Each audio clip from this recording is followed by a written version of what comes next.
Hey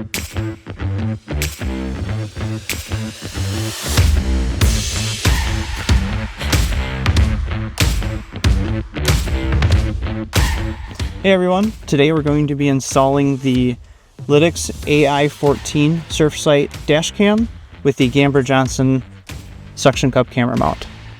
To get started, we'll grab our backer plate that's located with the suction cup mount.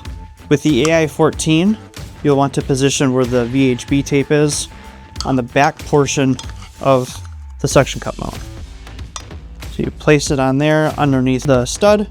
You want to take your backer plate, can only go on one way. You position it around the camera and then down into this bottom slot on the bottom of the bracket.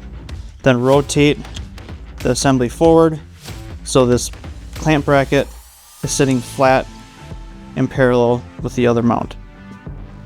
Then you take your washer and nylock nut to start threading it on. With the suction cup mounts like this, you can use a 3/8" socket and you can tighten the camera into place.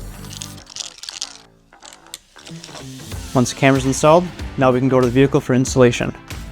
We'll peel off the backing of the suction cup, then locate the area on the windshield in which you want to place the mount.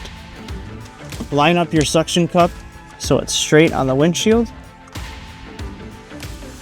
Place the cup into place on the windshield and rotate the lever. From there, you can adjust the tilt of the camera, as well as rotate the driver-facing camera in accordance with the Lytx instruction guide.